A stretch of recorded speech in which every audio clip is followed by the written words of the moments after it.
keywords. I think there are things I think they get on the walls, they get in your wallpaper, they get in your rugs, in your upholstery, and your clothes, and finally into you.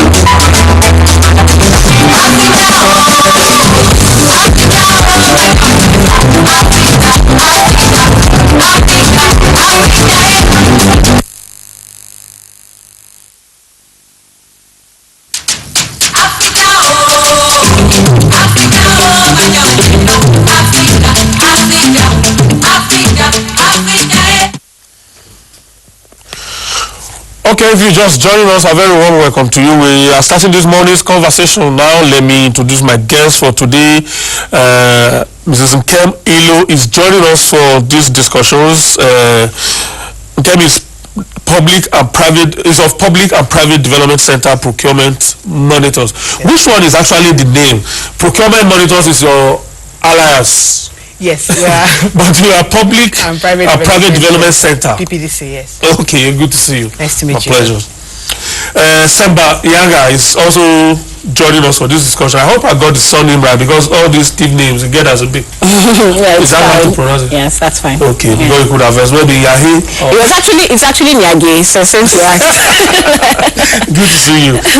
Semba is also of Public and Private Development Center, otherwise known as Procurement Center as well. Good to see you too. Thank you. All right. The Freedom of Information Act in Nigeria is over 4 years old.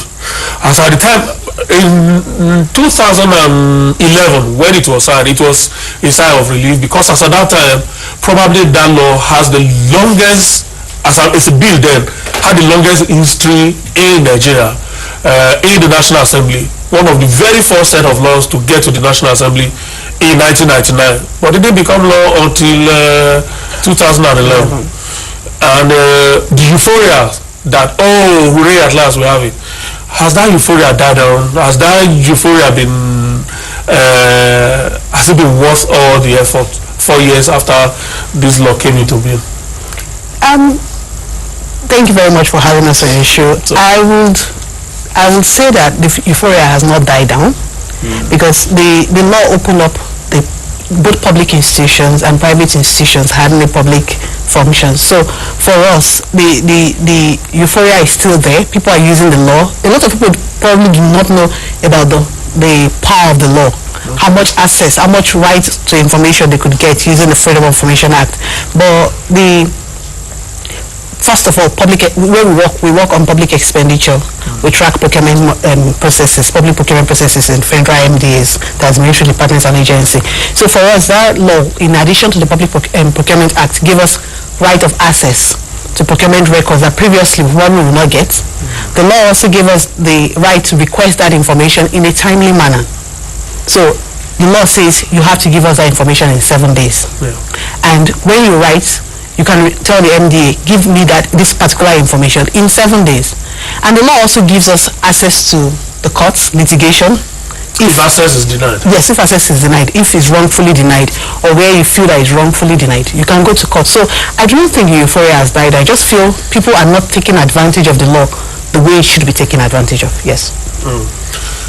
At the federal level here in Abuja, because we are all elites, anybody who's living in Abuja sure knows how to press for his or her rights. Yeah. But when you leave Abuja, when you get down to the states, and you leave the state capitals, you get to the local government. Some local governments that take you up to 2 hours before you drive from the local government headquarters to even the state capital. When you begin to break governance down to get to this grassroots, are we saying the same thing in terms of the level of awareness of this, the potentials of this law as well, to bring governance closer to the people?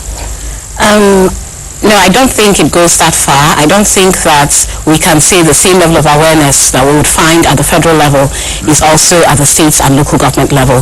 Even at the federal level, as Nkem has said, I think that not as many people are utilizing it, as I think for procurement monitors it has been wonderful in the sense that as soon as it came on board, we took advantage of it to get information, because there's really no way you can observe or report on procurement processes without having information. And so it was for us, it was really, really handy. But even in other, I think there are some journalists also, there are lots of people using it much more at the federal level, but I think that level of awareness at the state and local governments is just coming up. Once in a while you hear of, someone in Delta States that has used it and all of that, but it's certainly not at the same level with people. I think there's the awareness question, but it's also the presumption.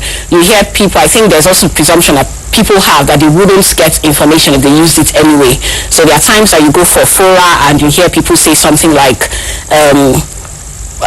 what's the point? They won't give us the information. And then you actually ask how many people have actually tried to use it. And then you see that very few people raise their hands, or no one raises their hands. So I think people need to use it much more than they're using it now. In other words, we're yet to break out of that cocoon of government being them. Exactly. Yes. The government, that's the perception of people of government. That it's them versus us. In fact, I think that even for us at the time when we started, it was almost like even just putting forward the letter, I think we're seen as adversaries, in the sense that once you put forward the freedom of information request, exactly, somebody, in fact, the person stamping the letter is just telling you that, excuse me, ma, who are you? How can you? You cannot ask for information from, like, just help me deliver the letter. But I think for some institutions, that attitude has also changed. But it may not have been possible, or it may not have gone that far if nobody, including ourselves, used it. Because they would never have known that they also had they were also obliged to provide the information. They wouldn't have had the sense that things have changed. So I think it's a good thing that people utilize it for the benefit of both sides. Okay, you want no, I said because it's, to me. Sorry, I hope Jude won't mind if I call you No, because for me, with the responsibility that comes with using it, a corresponding responsibility comes to educate those who are using it. It was a new law. It's still new in a sense. So with everybody making a request, people learn different new sections, new provisions, new meaning of what that law is about. So that responsibility to teach also comes with the responsibility to use. And I think that's one thing that our engagement, I would say, has helped, because one of the things that we noticed at various points is that, sometimes there are exemptions within the law, as you would know, and, sometimes somebody will rely on one and say, we can't provide you this information, by virtue of Section 15, for example, third-party information, which is the kind of clause that people who want public expenditure information are likely to come across. But, knowing what the law says, we start to say, we beg your pardon, this is not... What's third-party? So third-party information has to do with, financial information that may be considered proprietary, that may affect negotiations, for a contract. Beyond the interest of the institution from where you are requesting that information. Also affects the interest of some other person. Yes, especially those private sector organizations. The problem is that the issue, I would say, is that those private sector institutions or organizations are usually the ones providing public services, and they're doing that through the procurement process, and they're doing it on behalf of Nigerians. So it's not so if the purview of what we're asking for is based on a public contract you're undertaking, it's unlikely that you can rely on that section. And having to explain these things to them, I think many of them have come to the realization that, yes, it's true, we can't rely on this. And we've also had to back whatever kind of advocacy we can do through our letters, of request. I think we've also had favorable court judgments that support that stance, that you can't say just by the mere fact that there's some information that you call that doesn't mean the information is. I'd like us to break this particular area down, because those are the areas Nigerians are probably more interested. The Nigerians need to know that if there's a contract, for example, for a second runway in Abuja International Airport, and that contract has been awarded to, say, a Chinese company, or say to Julius Berger, Nigerians need to know that the interest that we are talking about here is the interest of Nigeria, and it's not the interest of Julius Berger. The fact that Julius Berger is the contractor doesn't mean that the details of that contract cannot be made available publicly to Nigerians without thinking of how it affects Julius Berger or how it does not affect Julius Berger. Yes. That's the area I like you to The stress. Act is clear. Even within the interpretation section, the definition section, the Act says private institutions carrying out public functions are also covered within the scope of the Freedom of Information Act. Now, if Julius Berger is awarded a contract to construct a second runway for Nigeria, that contract has been awarded. Negotiation process has been concluded. Julius Berger has been announced as the winner of that contract. The contract information should be publicly available. And we've gone to court several times on this particular issue, on that section 50, because that's a clause with is an exemption clause that's a lot of MDs hide under, saying that because there is a third-party information, there is a bank information, or this contract has been awarded to somebody or this person, they tell us that we cannot have that information. But when you go to court, the court says the contract has been awarded. There is no negotiation that can be affected by disclosing the information there. And the truth is this: it's Nigerian taxpayers' money. They should be aware of how much was spent, how much was budgeted, the specifications for the contract, and even help in following up the process. That's the. And if the contract is not well executed, Nigerians know who is responsible. Who to hold responsible, where to direct their anger. Now, talking about the operations of the Freedom of Information Act, let's still stay with this example that we use. Let's assume that the ministry affected is Ministry of Aviation or Ministry of Finance. Can I, if Minister of Finance refuses to give that information, or is it possible for me, if I want to access that kind of information, can I write to both Minister of Finance and to the contractor if I know the contractor? Is the contractor also brought in as an agency that you can also demand information from under the Freedom of Information Act? So based on our understanding of the law, we believe that both organizations, for the purpose of that contract, can actually be, information can be requested from them. So it says, as Nkem has rightly said, it includes private organizations providing public services, utilizing public funds. So, whether, even if you're providing a public service, if you're utilizing public funds, however you want to interpret it, you're covered by the Freedom of Information Act. So normally, we would place our bets and write to both. It doesn't mean you may find it more contentious trying to get it from the private sector organization, but I think it's something that should be done. And there are cases and points where we've actually also sued private sector organizations providing public services. I don't know if you remember the Pack and Pay scheme in Abuja. Yes, in Abuja. Yes. So who was sued in that case? So we actually, we took the Ministry of Transportation and FCT as well. What happened was we actually requested for information from all of them. We requested from the Pack and Pay people. There were, I think, 4 different organizations providing that service, and we also requested from FCT. And so it was a case of who would provide, and no one really wanted to provide, and all of that, so we needed to go to court. But when we went to court, one of those private sector organizations brought the information. What we had asked for was details of the revenue generated, the agreement they had with the FCT, and all of that. So when we sued one of the companies brought some of the information, so the suit was withdrawn. But the other ones did not bring, and so we went ahead with the suit, and the judge actually ruled very favorably, because the court had said that, first of all, this is money that you're collecting from people off the streets. How can you say it's proprietary? The people are parking their cars and you're collecting paying you for doing it, and then that same money you now say it's proprietary information. Seriously. And he also very clearly marks the the edges of the law, in the sense that we're not saying provide us with information on every single thing you do. Maybe you do some private work. Well, it's with relation to this with this Pack and Pay scheme, which is a public service, that this information is required, is requested for. And so we were able to get information from them based on that suit. So I think as long as the public service, people need to understand, including private sector organizations who decide to do contracts with the government, with public institutions, that for the purpose of that contract, for the purpose of that contract, yes, you are a public institution for the purpose of that contract. And Nkem and I were at this meeting very recently in Mexico, the OGP summit, and there were wonderful examples of some of these things that are happening. And so in Ukraine, when the Minister of Economic Development was explaining the Ukrainian system, we were just like, oh, this is Nigeria. Like, why are you talking about Nigeria? And he said that, they needed a radical change. And so what they did was to open up the entire system. If you do business with government, you're doing it at your own risk. But everybody must be able to see what you are doing, what you are bidding for. They don't even listen to those things about confidential information, trade secrets. You're the one who benefits from doing contracts with governments. And because of the rots in the system, the only way to make it move forward, move beyond that, is to make sure the entire process is open to scrutiny. I don't know whether you guys are also aware of the Indian situation. I was in India as part of advocacy on this issue of freedom of information there before it became law. And the India example is also very wonderful, talking about proactive disclosure and all of that. If there are lessons that we can also learn in Nigeria, maybe when we get to that, I'll share that experience. But see, on this issue, I know that there are punishments for refusal to give information as demanded. Well, am I correct? Under the Nigerian law, are there punishments? I know there are punishments elsewhere. I don't know whether our lawmakers expunge that aspect from our own law.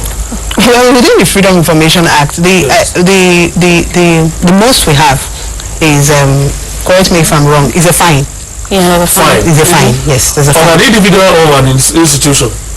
I think the institution. Yes. Not a particular officer within an institution who is in custody of that information. Well, so it depends on, so the fine is on public institutions, it's 500,000, but on it also makes it an offense, but it's still on the institution. It just says, for destruction or falsification of information in your custody. But so that's as much as we have. Because in some other crimes, individuals who are holding public offices are also held accountable. For example, if you have in an office, for example, what would be a good example of a designation?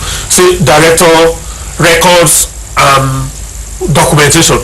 You already know that is the person in charge of records in a particular office. And you, in a ministry, you make a request to the ministry, it's passed on to the director looks at, these busybody people, they will get it. It keeps the letter somewhere. You can actually trace the who is culpable. You can actually narrow it down to an individual or an office within an institution. And so in some other crimes you can actually punish that individual. And I don't think we have that in our law, unless it's interpreted as such. No, we don't have that. There are just some provisions of the Freedom of Information Act. Because usually when actions are brought under the Freedom of Information Act, they are brought against the head of the institution as the representative. Vicarious liability that the office. As the head of the organization or the institution, the action is brought against him. So the ministry or the department or the agency is liable as that agency. Let's talk about the possible difficulties that this law may have been having in the last 4 years. We run a federal structure. This is a law by the National Assembly. What is the effect of this law in the states? Are the states bound by it? Can you... let's say I'm residing in Ekiti. Can I invoke the provisions of a federal law to hold the government of Ekiti or the government or my local government within Ekiti state? Can I use this federal law to hold it accountable? Is it possible? Well, what I mean actually is whether it's of federal application. Well, the debates there, it's not certain because there's a lot of debate there. Some school of thought hold the opinion that the Freedom of Information Act is applicable in every part of Nigeria. So you could bring an action under the Freedom of Information Act if I'm not making a mistake. Now, some other states have also passed their own Freedom of Information laws. So some states, people bring actions under the Freedom of Information laws of those particular states. So, but the debates goes either way. I don't think there's any, I do not know of any jurisprudence right now, my own knowledge right now, of any law that any decision of court that has said that the Freedom of Information Act is a federal application and the Freedom of Information law is only for the states that have passed it. So I cannot comment on that. I think that I personally, and this is also, I would say, is more of a personal opinion than the courts actually ruling. Although I know that courts are the high courts have ruled differently in different places about it. Some saying that it's only applicable at the federal level. But I think that takes away the intention of the law, first of all, because if you go back to, for example, constitutional provisions, it says clearly that the primary function of government is welfare and security, and the participation participation of people in their governments will be ensured, in line with the the participation of people in their government will be ensured in line with the Constitution. And I think that the Freedom of Information Act is one of those laws that allows people to participate in their government. So I actually think it's extremely disingenuous, first of all. I think it goes against our Constitution to say people cannot receive information because there's no law, or the law only applies at the federal level. But it's also the fact that when there is no federal law, state law, then the federal law should apply. So if states, for example, let's believe that some states have not passed, but they are supposed to. But if they refuse to pass, then why can't the federal law apply? Unfortunately, it's not that strict. No, okay, so the concurrent and the exclusive list that these are the problems of our system, as a federal system of government. Yeah. But this the provisions that speak about people's participation in government applies across. It's not just divided on child rights too. Yeah. I mean, a child is a child whether it's in exactly. Or is in and one person should or is in Yedegoa. But even but you still have the Child's Rights Act, for example. That is not a federal application. Yeah. All we have had so far are states that are progressive, that have decided to just import the law and domesticate it in their respective states. But even the sections that are being relied on the concurrent and exclusive lists talk about archives of information, doesn't talk about providing information per se. So I don't think it's, and I don't believe that although the Constitution is seen as, that big thing, I don't think it adequately covers that.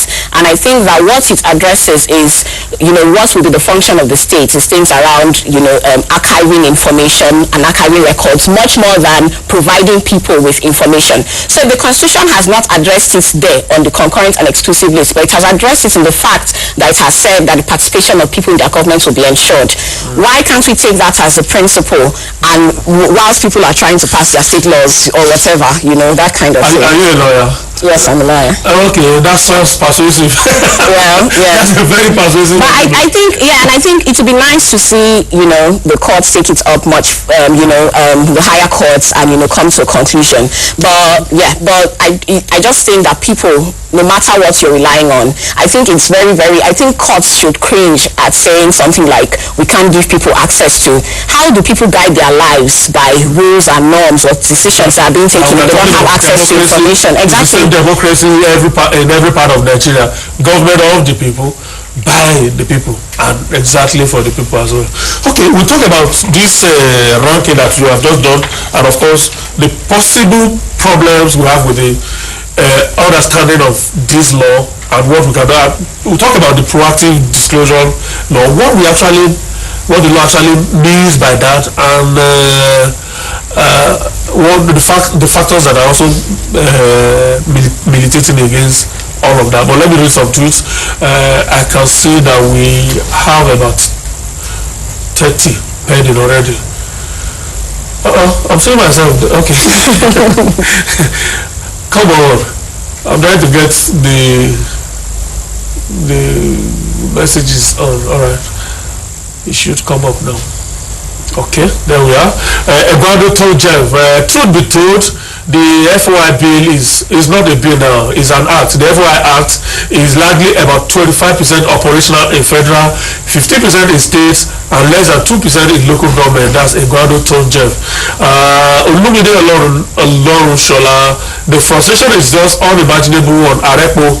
I've been getting a lot of reports about this Arepo since morning. A colleague of mine sent so many pictures about the gridlock along that road, and it's a federal road. The Lagos-Ibadan Express is just becoming the road to hell. Every day people are stranded that stretch, and I'm told that the bad portion of that express road is just about 500 meters or so. A contract awarded to Julius Berger is not on site. The federal government is not saying anything. FEMA is not saying anything. The government of Lagos is not saying anything. The government of Ogun State is not saying anything. People go through hell in that place every day. It's just It's just not acceptable. All right, thank you for sharing that with us. Thank you for sharing what is going on along Arepo for section of the Lagos Ibadan Expressway with us. Egbado just again, attitudes of public officers has largely affected the drive for Nigerians to press FOIB effectiveness. Publicity is key. Okay, we'll talk about that. Need for more enlightenment on this law. Salis who made Basira says open government is a panacea for good governance. We need radical change to push for information availability and accountability. That was just following. Who's this? Mr. Social Niger. One good way of getting mass awareness of the FY Act from citizens is to start a radical education of Nigerian citizens. Egbado told Jeff, attitudes of public officers has largely affected the drive for Nigerians to press FY. Okay, I think that one came in earlier on. My social Nigerian, Mr. Nigerian states are dangerous breeding grounds for violence against the use of the FY bill by citizens. Do you understand that? Okay. Our main problematic process of getting information is corrupt individuals heading government institutions. We need credible, I think that continues, maybe credible individuals. Bailey Jubre. I see ladies of, what is this? Cartoonized mental strength and, wow, valor. These ladies, they scatter my dada.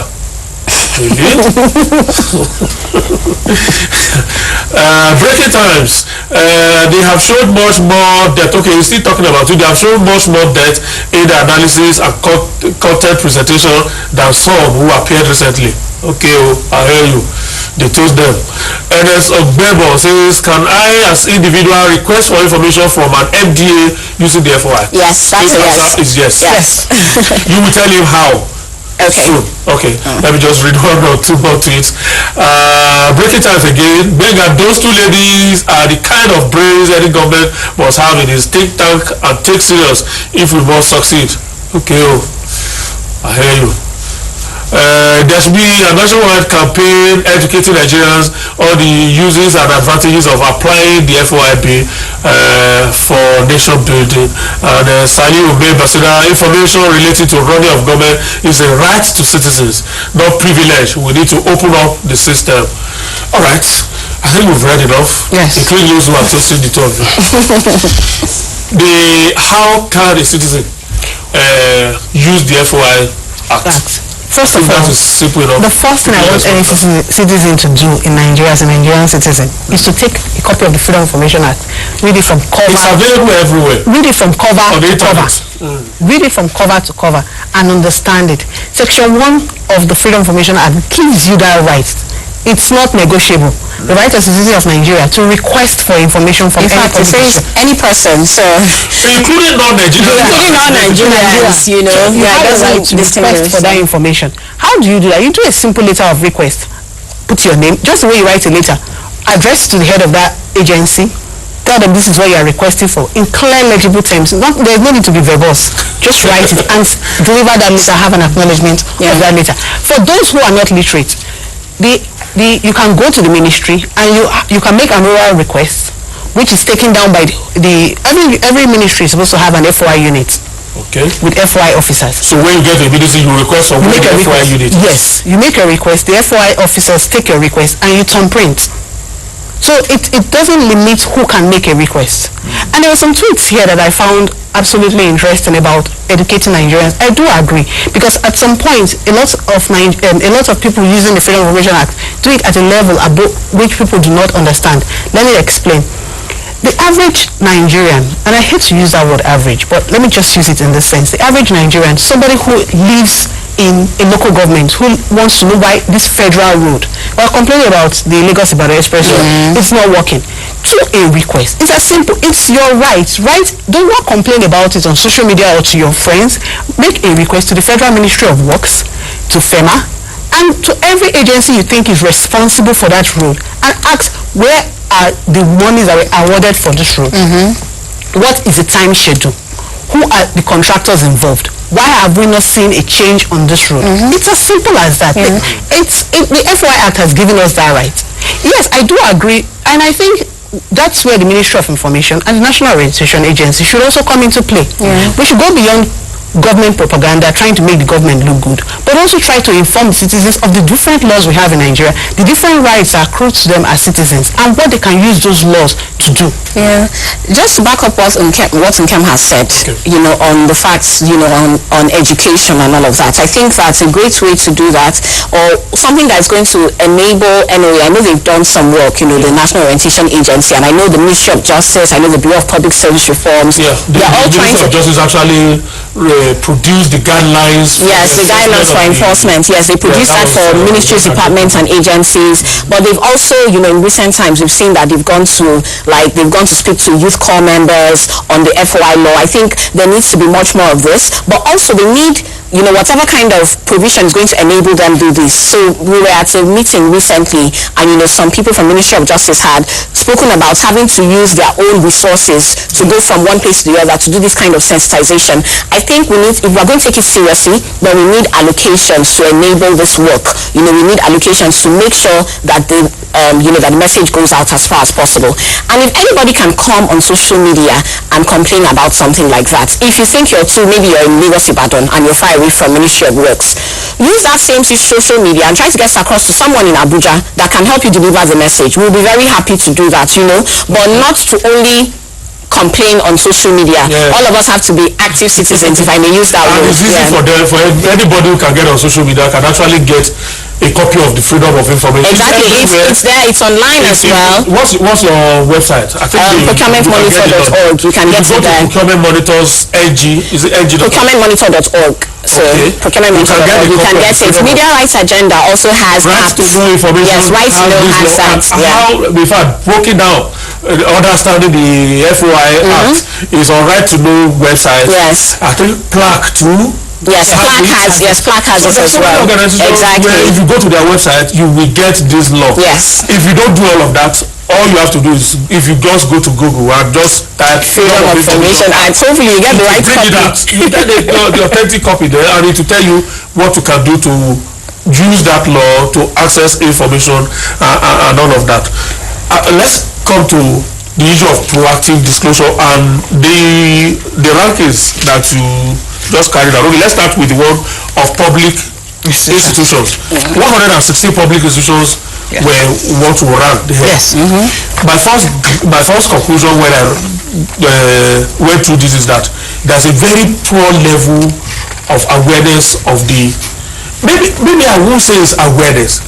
There's a high degree of reluctance by public institutions to obey the Freedom of Information Act. That's my impression. I don't know whether, if you distill these facts, whether that's also the impression you get.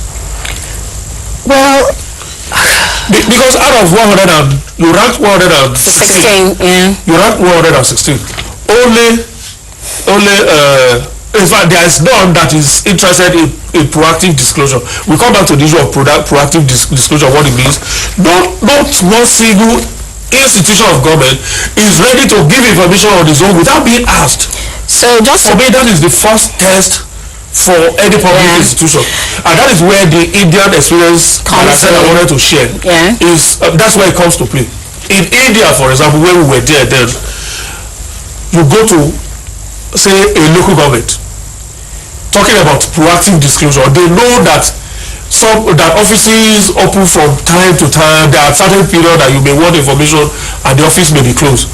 What they do is they have a public place like a wall of a building.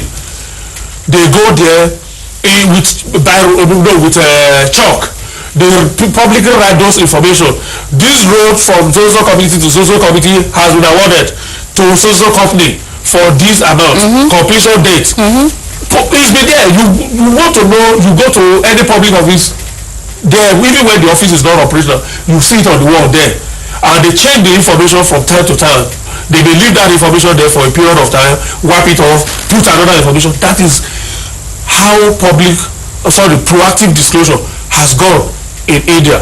But we don't have such here because I've seen all of these 116 institutions, none is ready to proactively disclose information. Yeah, just to put it within context, so the survey we always carry out, because we are procurement monitors, So what we're looking for all the time is procurement-related information on public expenditure, and if you go to section 2, which lists things that should be proactively disclosed, you would find that this is a part of it. And so it's on the basis of procurement-related information, public finance information, that we couldn't find information proactively disclosed. Okay. Yes, so that's so within that context, you're right to say we couldn't find, of these 116 institutions. In fact, last year it was better. Not even the Federal Ministry of Information. No. Is willing to give information without being prodded. Yeah, and I think, in fact, because there's also, so when we were releasing these rankings, one of the things that we had discussed in the meeting with the public institutions there, some of them had spoken about the administrative burden of having to always provide information to us. Because anytime you write, you have to provide it. And so that's why we even said, that's why you should just put it out there, right? Let's not even, because it's routine information, it's information that people would like to know. People would like to know if there's a school to be built in your local government.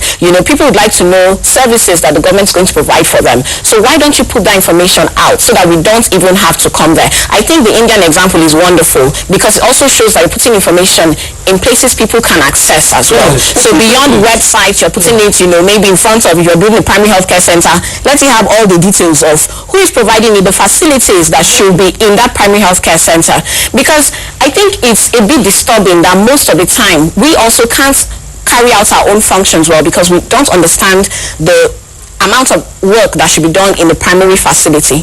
I'll give the example of a primary healthcare center. There are different kinds. You have dispensaries, you have maternity wards, you have all of that. But even procurement monitors who went to visit the school, some of the reports they came back with is, when they ask people then, what type are you, what facility type are you, they don't know.